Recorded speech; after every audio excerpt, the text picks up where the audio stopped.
Hi viewers, welcome to another episode. దానికంటే ముందు మా ఛానల్ని సబ్స్క్రైబ్ చేసుకోండి మరియు బెల్ బటన్ని క్లిక్ చేయండి.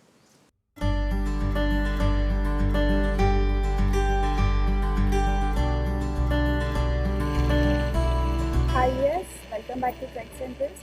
ఇప్పుడు మనం నిజామాబాద్లోని లక్ష్మీప్రియ నగర్ కాలనీలో ఉన్నాము. మనకు నిజమ్మ గారి దగ్గర నుంచి ఇన్విటేషన్ వచ్చింది. సో వాళ్ళు మనకు ఏ రెస్టారెంట్ పరిచయం జరుగుతున్నారో అడిగి తెలుసుకుందాం. సో వెళ్దామా మరి?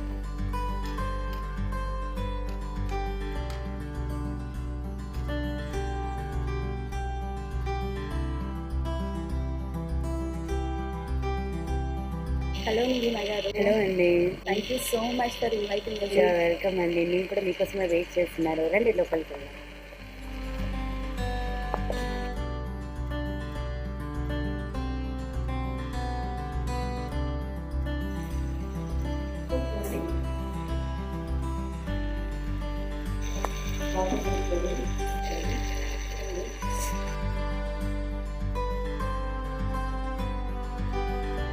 సో చెప్పండి నిజమ్మ గారు, ఈరోజు మీరు నాకు ఏం రెసిపీ పరిచయం చేయబోతున్నారు? నేను మీకు ఒక హెల్దీ అయిన వంటకాన్ని పరిచయం చేయబోతున్నాను. దాని పేరు వచ్చేసరికి పసవకజ్జం. అది దానికి కావాల్సిన ఇంగ్రీడియంట్స్ మేకింగ్ ఎలానో మీకు చూపిస్తాను. సో వెళ్దామా మరి? రండి వెళ్దాం. హాయ్ వ్యూయర్స్, ఈరోజు మనం ఒక కొత్త వంటకాన్ని తెలుసుకోబోతున్నాము. అదేంటో నిజమ్మ గారిని అడిగి తెలుసుకున్నాం. ఈ రోజు నేను మీకు ఒక సరికొత్తమైన వంటకాన్ని పరిచయం చేయబోతున్నాను. ఆ వంటకం వచ్చేసరికి పసవకజ్జం.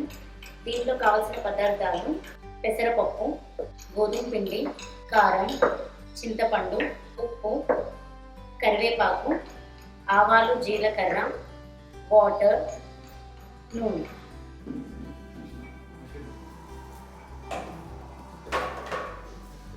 సో చూసారు కదా మనకి కావాల్సిన పదార్థాలు ఏంటో. సో ఇప్పుడు దీని తయారీ విధానాన్ని మనం నిజమ్మ గారిని అడిగి తెలుసుకుందాం. ముందుగా మనం చింతపండుని ఒక బౌల్లో తీసుకొని వాటర్ పోసుకొని 10 నిమిషాలు నానబెట్టుకోవాలి. తర్వాత వచ్చేసరికి గోధుమ పిండిని మనం 1/2 కేజీ తీసుకున్నాము. గోధుమ పిండి దీన్ని కూడా మనం చపాతీ పిండిలాగా తడిపి పెట్టుకోవాలి. ముందుగా మనం చెప్పుకున్నట్టు 1.5 కప్పు అని చెప్పుకున్నాం కదా పెసరపప్పు.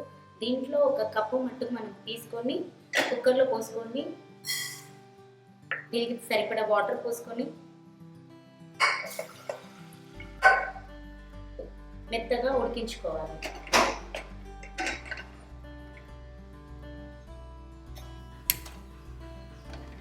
సో ఇది ఇలా ఉడుకుతుండగానే 1/2 కేజీ గోధుమ పిండిని తీసుకొని చపాతీ పిండిలాగా దీన్ని ఇలా తడిపి పెట్టుకోవాలి.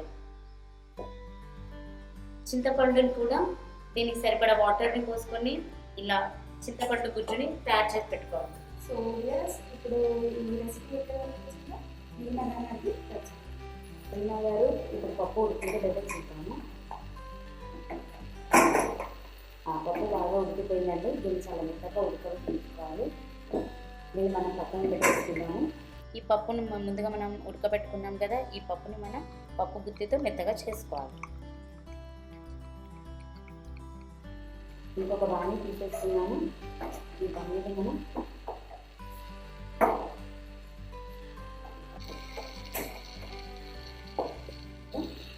దీంట్లో మనం 2 గ్లాసెస్ ఆఫ్ వాటర్ని మనం యాడ్ చేయాలి. 2 గ్లాసెస్. అవునండి.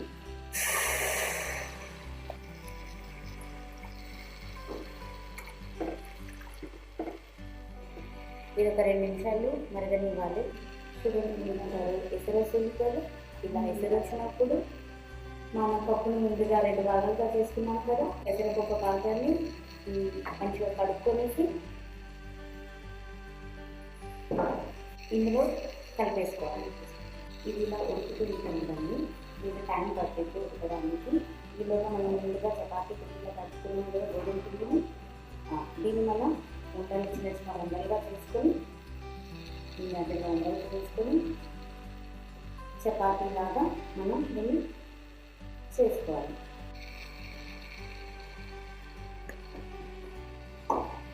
తర్వాత ఇవి మనకి మన నచ్చిన షేప్లో కట్ చేసుకోవాలి.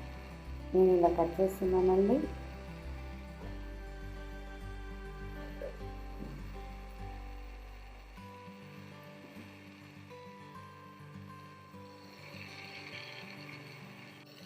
నేను ఇలా ఈ చపాతీని ఇలా షేప్లో డైమండ్ షేప్లో కట్ చేశాను. మీకు మీ నచ్చిన షేప్లో మీరు కట్ చేసుకోవచ్చు. దీన్ని మనం పక్కన పెట్టేసుకొని ఇప్పుడు ఈ పప్పు ఉడుకుతుంది కదండి, ఇందులో ఇప్పుడు నేను ఒక 2-3 డ్రాప్స్ ఆయిల్ మట్టుకే ఇందులో యాడ్ చేస్తున్నాను. ఇలా నేను మీకు ఎందుకు యాడ్ చేస్తున్నానో కూడా చెప్తాను. ఇప్పుడు ఈ చపాతీస్ని కూడా మనం ఇందులోకి యాడ్ చేయాలి కదండి. ఇలా యాడ్ చేయడం మనం ఆయిల్ వేయలేదనుకోండి ఇది అతుక్కునే అవకాశం ఉంటుంది. సో ఇలా అతుక్కోకుండా ఉండడానికి కోసమే నేను 2-3 డ్రాప్ ఆయిల్ మట్టుకే వేస్తున్నాను. అంతకు మించి కూడా వేయకూడదు. ఇలా మనం ఇప్పుడు కట్ చేసుకున్న చపాతీ పీసెస్ని నేను ఇందులోకి యాడ్ చేస్తున్నాను.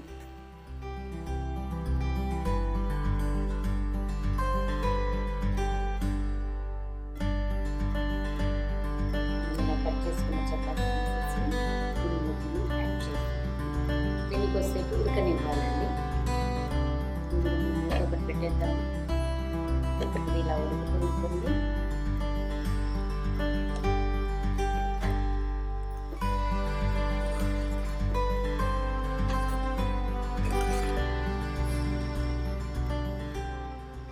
చూడండి రీనా గారు, ఇది చూస్తూ ఉండాలి మనం, ఇది ఉడికిందా లేదా ఒకసారి చెక్ చేసుకోవాలి కూడా. ఇలా ఈ పీసెస్ ఉన్నాయి కదా, మనం ఇందులో కట్ చేసిన చపాతీ పీసెస్ వేసాం కదా, ఇది ఒకసారి ఇలా చూసుకోవాలి.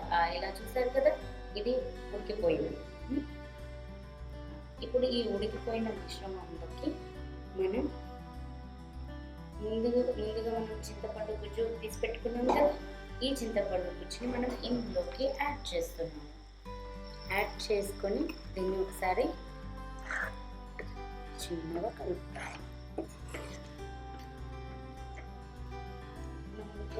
మెత్తగా ఉడకబెట్టుకున్న పెసరపప్పుని, ఈ పెసరపప్పుని కూడా మనం ఇందులోకి యాడ్ చేసుకోవాలి. తర్వాత దీన్ని మంచిగా కలుపుకోవాలి. నేను దీంట్లోకి 2 స్పూన్స్ ఆఫ్ కారం మట్టుకే వేసాను. మీరు ఇంకా కారం స్పైసీ ఇష్టపడే వాళ్ళు మీరు 2 స్పూన్స్ కాకుండా మీరు ఇంకొక స్పూన్ కూడా యాడ్ చేసుకోవచ్చు. కానీ ఉప్పు మాత్రం 1 స్పూన్ మట్టుకే వేయాలి, ఎందుకంటే సాల్టీ ఉంటే టేస్ట్ బాగోదు. ఉప్పు కూడా ఒంటికి మంచిది కాదు కాబట్టి కొంచెం తక్కువ తింటేనే మంచిదండి. ఇప్పుడు మనం ఉడకబెట్టుకున్న మిశ్రమాన్ని మనం పక్కన పెట్టుకుంటున్నాము. ఇంకొక దాన్ని తీసుకొని దీన్ని మనం పోపు వేసుకోవాలి. ఇలా స్టవ్ ఆన్ చేసుకున్నాము. ఈ బాణీలో నేను 2 స్పూన్స్ ఆఫ్ ఆయిల్ మట్టుకు వేస్తున్నాను. చూడండి, ఇది కొంచెం ఆయిల్ వేడెక్కాలండి. ఇలా చూసుకోవచ్చు మనం. ఇప్పుడు వేడెక్కిందండి. ఈ వేడెక్కిన ఆయిల్లో మనం ఆవాలు, జీలకర్ర వేసుకుంటున్నాము. ఈ ఆవాలు, జీలకర్ర కొంచెం చిట్టుపట అనాలండి. చూడండి, జీలకర్ర కొంచెం సౌండ్ వస్తుందా? ఆవాలు, జీలకర్ర వేసుకున్నాం కదా. ఈ కరివేపాకు మనం ఇందులో యాడ్ చేసుకోవాలి. కరివేపాకు నేను 1 కప్పు తీసుకుంటున్నాను. ఇంకా కొద్దిగా ఎక్కువైనా పర్లేదండి. కరివేపాకు అనేది ఒంటికి చాలా మంచిది. ఈ కరివేపాకుతోనే ఈ డిష్కి చాలా టేస్టీ వస్తుంది. సో కరివేపాకు అనేది మెయిన్ ఇంగ్రీడియంట్ అండి ఇందులో.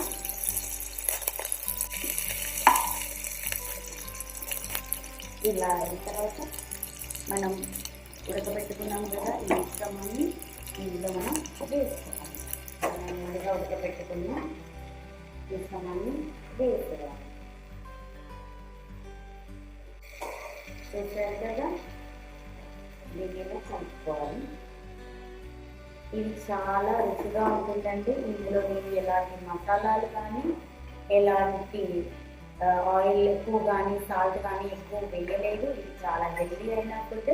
పిల్లలు చపాతీ ఇష్టపడే పిల్లలకి మనం ఈ విధంగా టేస్ట్ చూపించవచ్చు.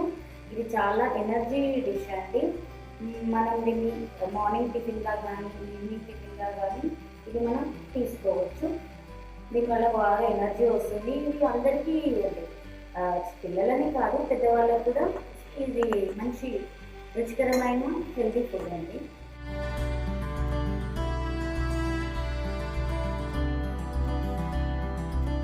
ఇందులో రుచికరమైన బసవకజం అనేది రెడీ అయిపోయిందండి. ఇప్పుడు ఎలా ఇందులో టేస్ట్ చేసి చెప్పండి రీనా గారు. ఇప్పుడు రెడీ అయిపోయిందండి బసవకజం. టేస్ట్ చూసి ఎలా ఉందో చెప్పండి. ఇప్పుడు ఎంతో రుచికరమైన బసవకజం రెడీ అయింది. ఇప్పుడు దీన్ని మనం టేస్ట్ చేయాలి.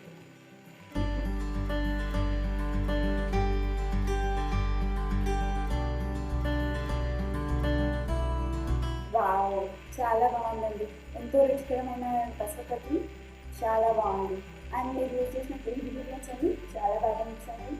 అండ్ ఇది చాలా హెల్తీ ఫుడ్ కూడా, ఎందుకంటే దీంట్లో చాలా తక్కువ క్వాంటిటీలో ఆయిల్, సాల్ట్ అనేది యూజ్ చేశారు. అండ్ ఇది పిల్లలకి ఈవినింగ్ స్నాక్స్ లాగా పెడితే చాలా ఇష్టంగా తింటారు అండ్ చాలా హెల్తీ కూడా. ఇప్పుడు నా చేతి మధ్య ఒక చిన్న డిష్ని అరేంజ్ చేశారు, అది వచ్చింది. Thank you madam. మీరు మాకు అరవైన వంటకాలు పరిచయం చేశారు. మా ఛానల్ ద్వారా భోజనం థ్యాంక్ యూ సార్, నాకు మీరు గిఫ్ట్ ఇచ్చినందుకు.